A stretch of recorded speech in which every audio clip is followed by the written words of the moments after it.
Should be good. Let's go find it. Welcome back to the channel, guys. Today in this video, we're going to talk about uneven lies and how it affects your chipping and how it affects the ball coming off the club face. Let's get right into this one. Enjoy the video.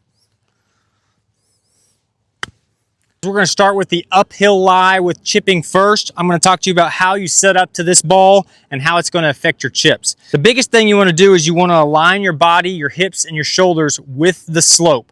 So if you're on an uphill, you want to have your shoulders and your hips same with the slope. You don't want to lean too far forward and hit down on this one. You actually want to get your body and have it lined up with the slope. Now, on an uphill, it's going to add loft to your shot. So I typically will chip with my 58 degree on these closer chips. However, if I use a 58 degree on an uphill shot, it's going to launch it pretty high in the air because it's adding loft to my shot.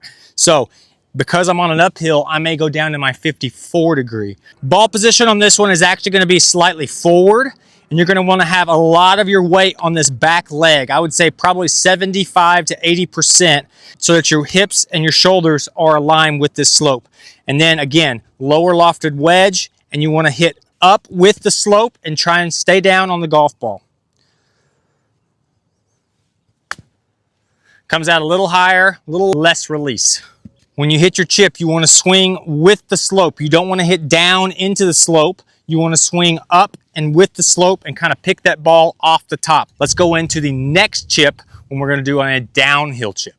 Okay guys, now we have a downhill slope. Our ball is resting on a downhill, and we're again going to chip to this blue flag in the middle. Same thing, same kind of concept here. You want to line your hips and your shoulders with the slope. Exact opposite that you want to do on an uphill slope. You want to add loft to your wedge. You want to go with your higher lofted wedge, because as you hit this, you're going to have to stay down on it and swing with the slope, and it's going to de-loft that club. It's going to come out lower than you anticipate, and it's going to have more release. So depending on how steep this hill is, if you have a hill in front of you, this may be that shot that you have to bump into the hill and get it to release up. Right, let me hit one and show you. So line up again, ball a little bit farther back in your stance. You want to have those hips and shoulders with the slope, and you want to swing with the slope. So you want to swing and come down and through the golf ball. You saw it came out really low. I landed it just short, and it's going to have a lot of release. It's not an easy shot. That one's not terrible, but room for improvement. It's definitely a shot you're going to have to practice. Let me show you one more time. Stance-wise, as far as weight, you want to have your weight forward so you can get into that slope. Ball position a little bit back. Hands are going to be slightly in front of the golf ball. And then you want to hit down and through the ball. It's going to come out low, and it's going to have a little bit more spin, but it's going to have a lot of release. So you saw I landed that just short, and that rolled out quite a bit. If you land that one on the green, let me show you what happens when you land this one on the green, and it's probably going to go through the green here.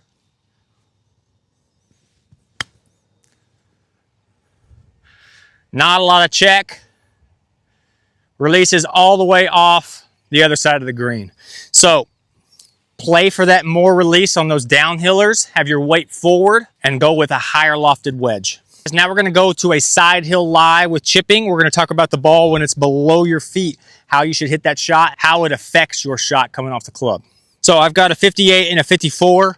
On this one, it just kind of depends on what you're comfortable with. It doesn't really affect the loft too much on this downhill slope with the ball below your feet. I'm probably going to use a 58. You can use whatever you're comfortable with. Big thing here, normal setup. The only thing is be sure to bend those knees quite a bit and stay down on the golf ball, okay? If you straighten those knees through impact, or if you're standing up too straight, that's when you're going to skull the crap out of it over the green, all right? So make sure to keep those knees bent and stay bent throughout contact. Keep your lower body extremely quiet through contact. So because the ball is below your feet, it's going to want to squirt a little bit right off the club face. So you want to aim left and prepare for that ball to kind of angle off to the right as it comes off the club face. So if I'm going to this blue flag stick, I know that the green slopes to the right. So I want to aim a decent amount right here, because again, the ball is going to want to come off a little bit to the right as it comes off the club face because the ball is below your feet. So normal setup, ball position, I have it a little bit back in my stance, nothing too crazy. Keep those knees bent through impact, do not straighten up. And then watch as this ball kind of comes off to the right. And it's also going to have a little bit of cut spin, so when it lands, it's going to kind of kick to the right as well. You have to play for that, so you aim left. You see as it kind of cuts off the face, and then it's going to have just a slight bit of cut spin to it to kick it right. Biggest thing there is keep your knees bent all the way through your shot. If you stand up through the ball as you start to hit the shot, this is what happens. Don't do that. Keep your knees bent through the shot. Keep your lower body extremely still and quiet, and just use your arms here. You saw that one hit and then kick right. That's that cut spin I'm talking about. Let's move to the ball above your feet when chipping. As you can see, this ball is severely above my feet, all right? It's gonna be the exact opposite that you should have from the ball below your feet. The ball is gonna wanna kick left off of this lie, where the other one was kicking right. When it's below your feet, above your feet, it's going to kick a little bit left. So, big thing here, aim a little bit right. We're still going to the blue flag. Other big thing, choke down on the club. If you keep your normal grip on a ball above your feet like this, you're going to hit about 6 inches behind the golf ball. So, get your stance, aim a little right. And as you can see, because this is a quite severe slope here, I'm choking way down almost onto the metal. I've got a 58 degree ball position, pretty normal for my chip shots. I'm aiming right. And then big thing here is stay down on the golf ball, but just pick the ball off the top. You don't want to hit too down on it because it's very easy to chunk this golf shot. So I've aimed right. You can see it kind of came off a little bit left, come off right at the hole. That one had a lot of release because I'm not able to hit down on it, so it kind of just picks the ball off the top. It's not going to have a lot of spin. Let me hit one more for you.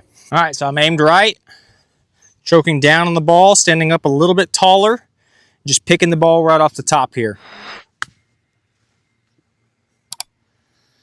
And again, it's not going to have a lot of spin because you're just picking it right off the top. Not a bad shot, broke a little left on me. Be sure to drop a like on this one.